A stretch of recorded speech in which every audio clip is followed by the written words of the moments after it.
Welcome to NEK VT Rocks. My guest today is Peggy Loux from J, and you have a multitude of titles, including retired.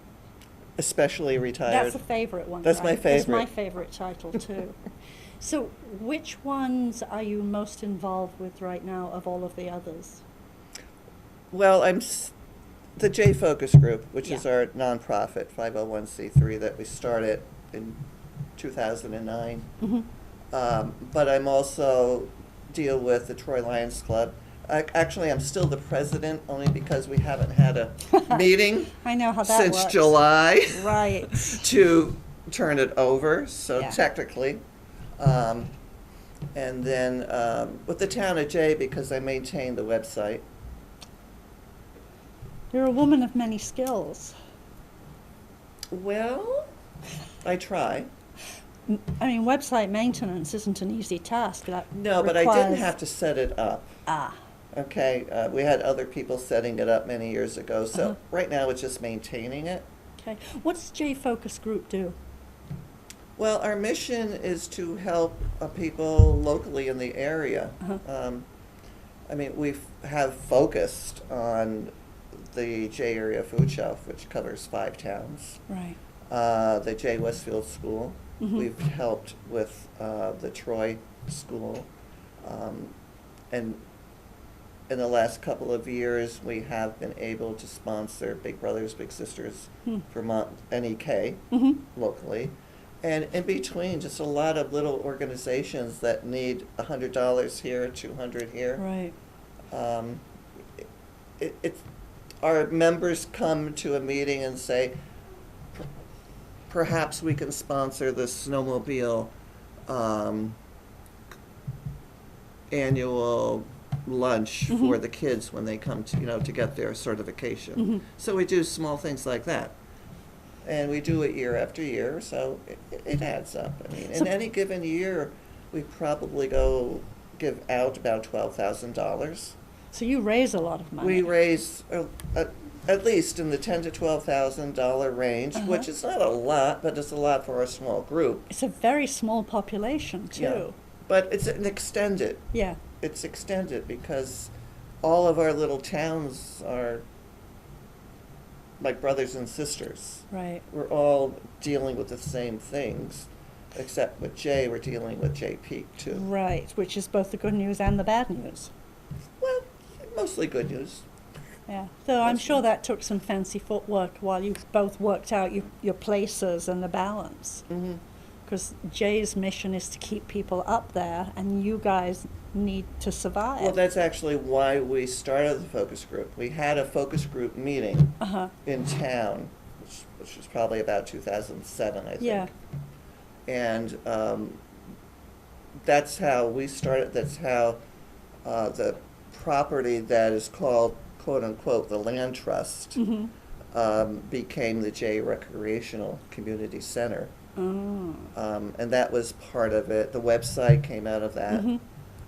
So those were the 3 main things. And then we found that raising money, I mean, the first time we raised the money was with Chris Spearworth said the school needed money for the Encore program, after school program. Yeah. And we started with a tag sale and a bake sale. And then we found out in order to get sponsorships, you really needed to have that 501c3. Right. So then we went that route. So we were pretty divorced from the town of J. I mean, we give to the town for things, but we're not part of Right. their focus. But they're part of your focus. Yes, definitely. Yeah. But we go out to other places too. I mean, if people come to us, we try to help. So somebody in the community has a need, or somebody identifies that person's need, and they come to you as a group, and you do what you can. Yeah. That's a really nice way of working. Yeah, and it's not always a lot of money, but the other thing that we've done that has really come about face this year with COVID is that we have been able to funnel to date $9,400 into our organization Mhm. and then into the food shelf. Nice. Because companies or people with a philanthropy, you know, they need to be able to give to a 501. They can't just give it to Anybody. a person. Right. So, and that's been nice to be able to do. It's a nice, and every year we have people giving a few thousand here and a few thousand there Yeah. to the food shelf, but this year it really jumped up. So Is the that's food good. shelf in the community building? Yeah, it's in the J10 hall downstairs. And can you use fresh food there as well as canned and frozen or whatever else? Well, Kim Loux is the volunteer who runs the food Mhm. program, the food shelf. And she's there just on Thursdays, basically, from 9 to noon. Yeah. And it's fresh food. Like myself and others, we give from our home gardens Right. to her. They get the CSA from Berry Creek and Mhm. Westfield. That's good food. And with COVID now, we're seeing so much food coming in Wow. that it's almost, and I know there's still people not getting the food they need, Right. but there's almost too much at certain times. Huh. Because you can't force somebody to take a box of food. No. They- No, you can't. Because they feel embarrassed, Right. mostly. Yeah. Or if they're one person, how are they going to do it? But on Fridays now, through Green Mountain Farm to School, Mhm. we're able to, through the food shelf, again, another partner, Mhm. different partner, that we're getting 25 boxes of fresh vegetables and fruit. And they just started with dairy. And we divide that up. A few of the people, like Connie LaPlume from Troy, the Mhm. Troy Lions Club, Mhm. she takes 8 boxes and delivers them to people Right. in that area.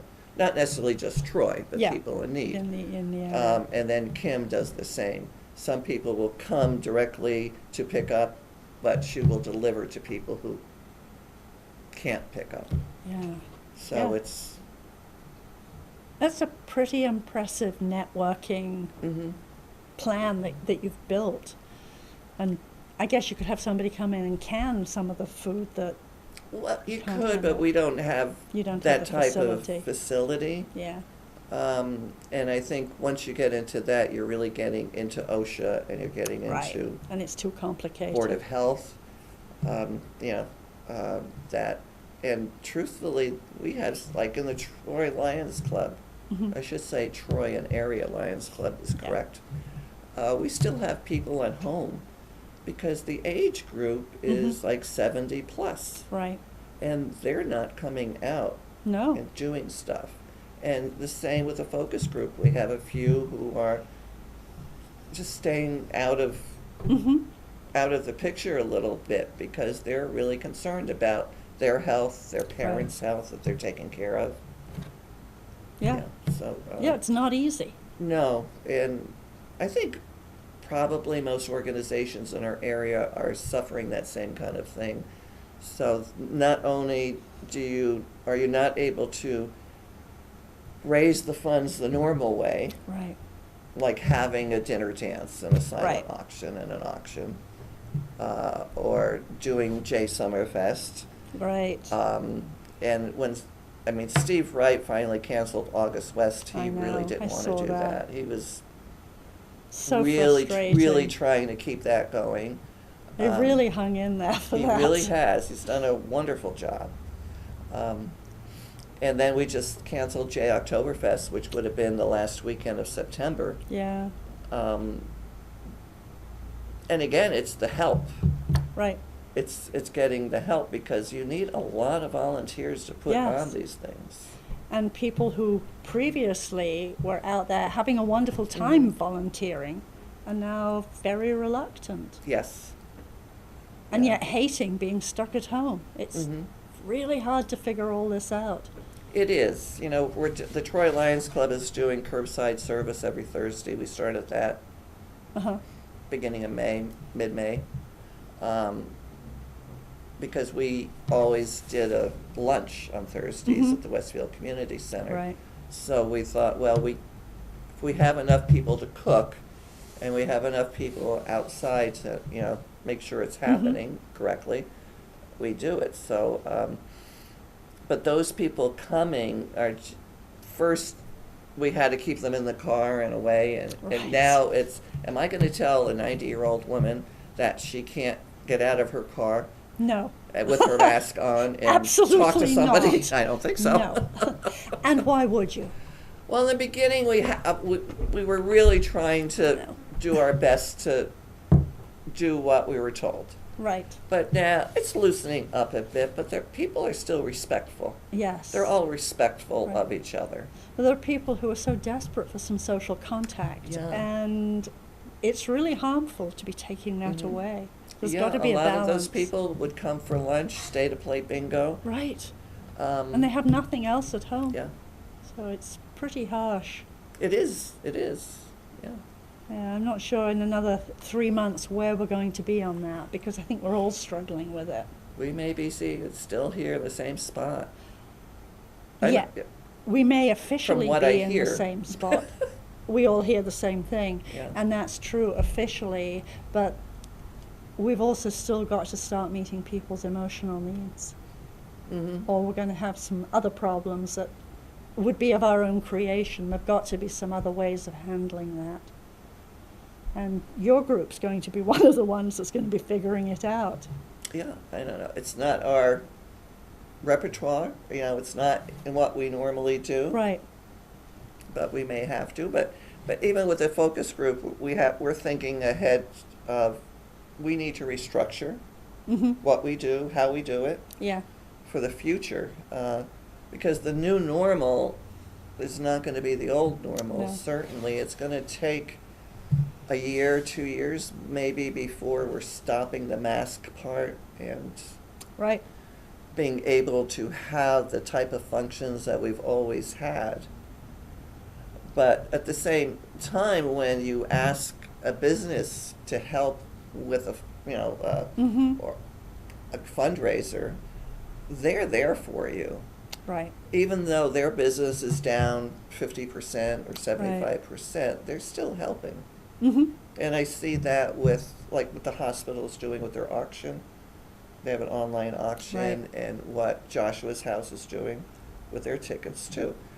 So little by little, people were reconfiguring how we do stuff. Right. And you're now part of a Facebook group, an information Facebook.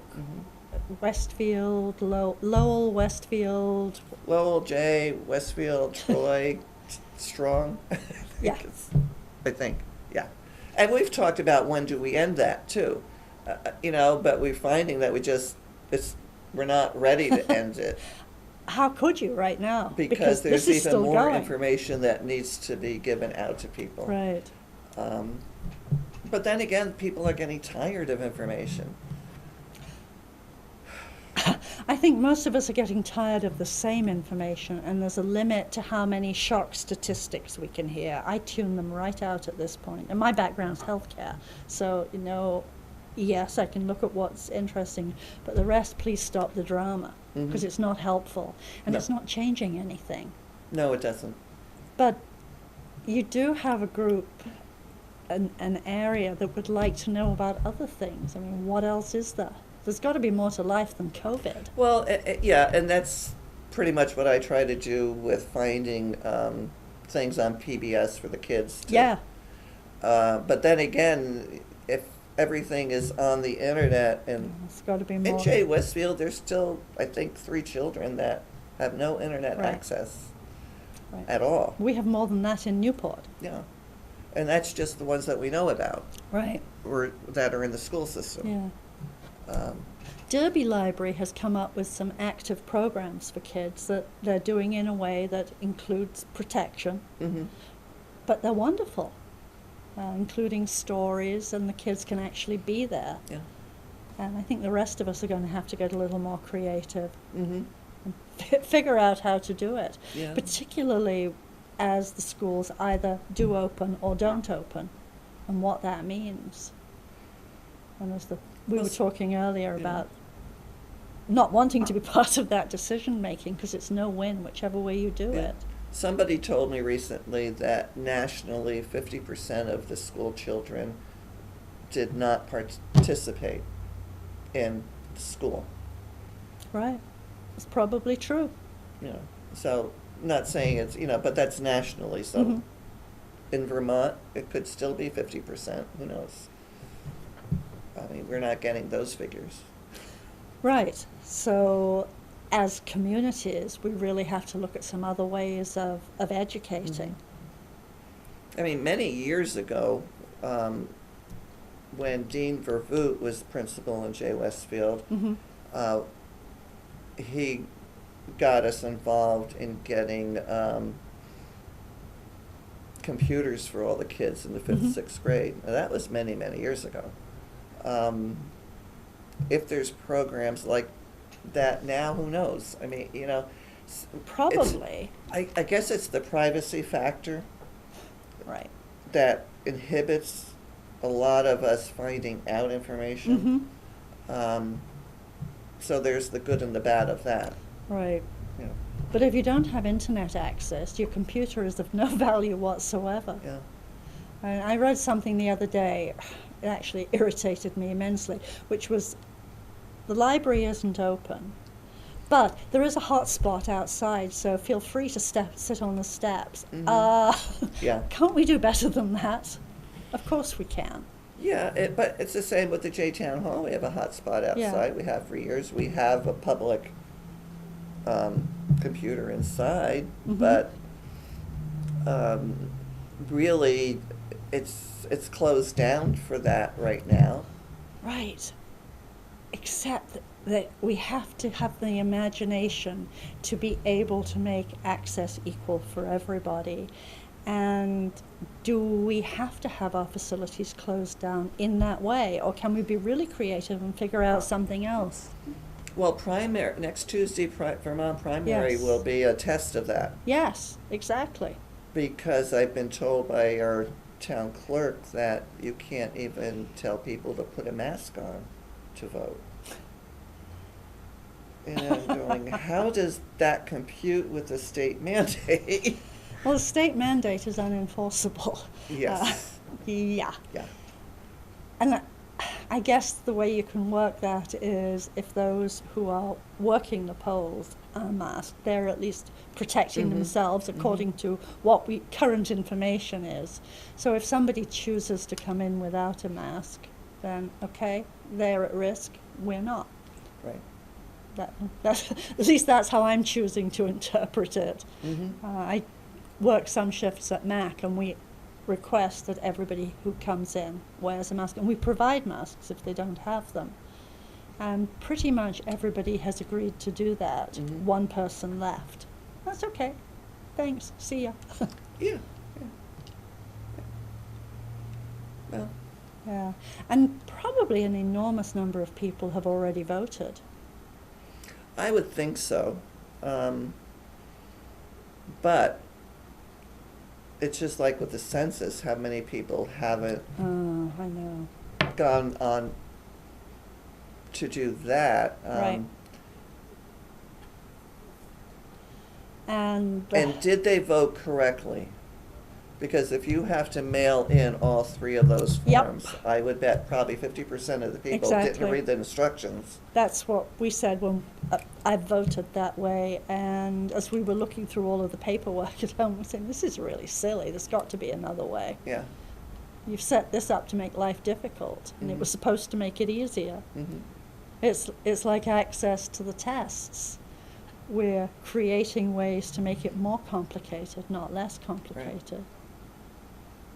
Somehow, if we can use what's happening now to simplify processes, as opposed to making them even more bureaucratic, wouldn't it be smart? Well, I don't think, computers just change the way we do things, that's all. Yes. It's sometimes easier to do it the old-fashioned way on paper. Much easier. than to try to figure out how to do it on a computer. Right. Yes, and sometimes it takes 5 or 6 tries, and I'm reasonably computer literate, and obviously you are, but sometimes it takes several attempts to get something to go through because there's some Glitch. glitch. Or like what I did the other day is I dropped my computer mouse in water. Ooh, could it That swim? didn't like that at all. Oh. So I'm getting my new mouse tomorrow, or today, and I've had to relearn the touchpad. Yeah, I don't use a touchpad either for a lot of reasons. But yeah, it's so slow. Yes. And it hurts. Yeah. Yeah, oh, yeah, mice.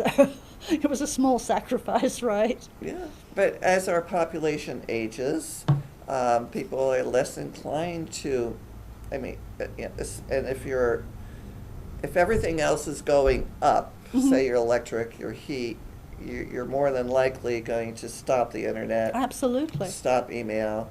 And if you can't even remember how to turn on your computer, Right. that happens to You're people. not going to use it. Or you forget what your login is. That Yes. happens to people. And for those of us who live in areas where cell phones are really erratic or don't work at all, and that includes in Newport, I don't have a cell phone at home because it doesn't work there, then the apps that are supposed to make everybody's life so simple just make it more and more complicated. Well, you see, I do more work on, especially for the Facebook pages, on my phone than I do on my computer. Yeah. Because it's more friendly Ha! than the computer is for me to do what I Right. do to share and everything. Huh. So thankfully I have service at home. Yeah, I But do I know nothing a lot on of my people phone don't. because there's no service. Yeah. Yeah. And even going into one of the supermarkets, they want you now to download their app so you can have the reduction on whatever the item is. Well, on what do I download it? Yeah, that's, It's so silly. We're expecting a technological world, and many of us, either by design or accident, can't enter it. no, I have many friends who are just not interested in what I do on the computer. They're interested Right. in what I do, but not physically how I do it, because they Right. would never in a million years want to do that. Right. But I enjoy it. I Yes. always have. Many, many years Yeah. ago, I even went to a course at North Country for computer hardware. Mm-hmm. I mean, that's all irrelevant now, but I really always enjoyed that part of it. Yeah.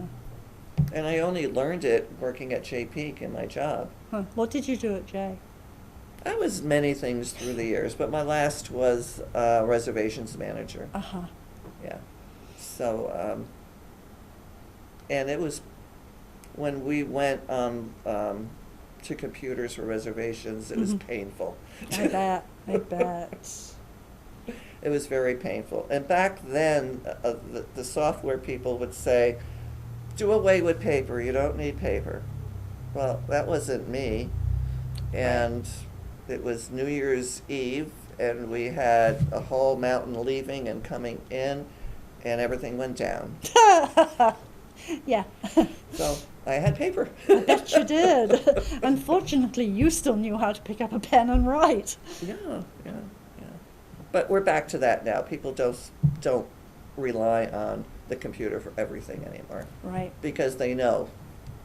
And they know that stuff things disappears. happen. You press the wrong button and bye-bye. Yeah. Yeah, and it's so easy to do. Yeah.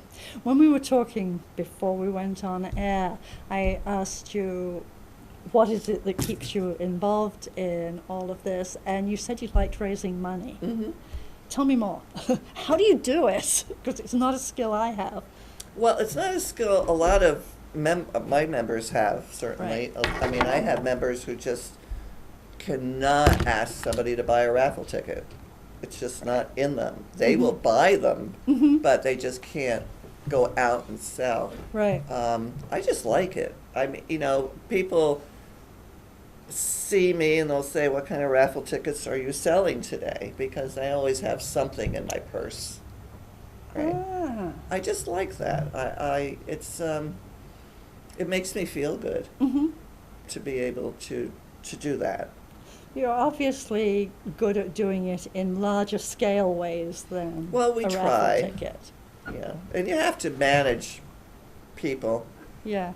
and You certainly pulled off a very large yard sale at a time when nobody was even doing or thinking about yard sales, and certainly not involving ways in which you harvested all of the stuff you eventually sold. I mean, everything that we got from Magog Arts Council was Yeah. wonderful, and I thank you for that, because that really inspired me to put an ad in the paper and say we're looking for donations, and people from Derby Line, Newport, Irisburg were just emailing me and calling me and saying, we have stuff. Yeah, we were ecstatic to get rid of that. Oh, it was We had wonderful no for us. clue what to do with it because we couldn't do anything else. Mhm. But I mean, that's sort of a networking thing because all we did was post something on Facebook, and the next thing there's a message from you saying, "We want it. We'll come Yeah, and get yeah, it." yeah. It was, you just made our life so much easier. And you made our life easier too. I mean, it was just Yeah. wonderful. The types of things that we received from people was very imaginative, really. Wading pools, and that was the first thing that sold. I mean, we had people lined up for that It was because hot, you can't right? buy them in the stores. Right. It just so much. So when I said that we made $3,300, and it's a little bit more than that in 3 Mhm. days, actually. There was a lot of $50 items, Wow. that we were able to price. It wasn't just your normal yard sale at 25 cents. Uh-huh. There was a lot of higher. Huh. And I reached out to one of our local artists, who is Brandon Wilson, Oh, yeah. with his mountainside sculpture and design, and he gave us a bear, asleep in a Uh-huh. hollow. So that sold for $275. Oh, and we had people nice. lined up on Friday for that one. Wow. Yeah. So, if you have good stuff, people will come. Mm-hmm. But you have to post it. You have to. You have to organize it. You have to had organize to display it. And you have to advertise it. Right. And I spent probably a little over $300 in advertising on this event because I knew I had to. Yeah. I had to do Moo. I had to go over to St. Albans area, because if you leave out that area, you're killing yourself. Yeah. And then with the border closed, you Right. really, second homeowners really like to come to fundraisers Sure. and do that and find what they can use. And it's this fun. time, a lot of people were looking, they had their their college age kids with them, Mhm. and they're looking for things for their first apartment. Right. And that was interesting. Yeah. A lot of things like bookcases were just utensils and Flying dinnerware out. and glasses. Yeah. So it was for specific things. So what are you doing next? Well, actually, we're doing round 2 of the tag sale, Oh. September 11th and 12th. Okay. One reason is because all of this happens at my house, and I have a big garage, and it's still full of stuff. Mm-hmm. Yeah. I bet. And we had, if we were not canceling Oktoberfest, Mm-hmm. we knew we couldn't do both, really, or I couldn't really do both. That we would either do one or the other. So the decision was made August 1st to not do Oktoberfest. So we said, okay, we'll go ahead with another tag sale. Mhm. And then what's left will probably go to Resource out of Morrisville Yeah. and have them take what's left. So do you need more stuff? Yeah, I'm going to be putting out next week more That's stuff great. needed. Yeah. 'Cause I'm sure there's stuff in my attic that needs to be Well, and that rehung. was the other good thing, is that people were cleaning out their Yeah. basements and attics because they had nothing else to do. Right. So that's why we were getting some really nice items. I bet you were. We It's were. great. or people were remodeling Yeah. their houses with 'Cause they their had time to stimulus do check. it. So we got a couple of really nice microwaves that worked very well, Mhm. weren't very old. Right. So that you could still sell those for Mhm. 30, 40 bucks to that college Yeah. student who needed one. Sure. Yeah, so it all worked out well, yeah. So people can expect to see your ad in the Yes, next they can next week. or so. I had to give us 2 weeks to Yeah. settle down. Yeah, that's fair. And you have 6 weeks or 5 weeks now between Yeah, then. That's great. We are out of time. okay. It goes fast. Thank you so much for coming Well, this in. is fun. It As is I fun. said, this is not in my comfort zone at all, but this was nice. Apparently it is now. And it was really nice actually getting to talk to you. Yeah, and you. Thank you. We've had online contact Mhm. for so long, but in person is so much nicer. Yes, yes it is. Okay, thank Okay, you. thank you.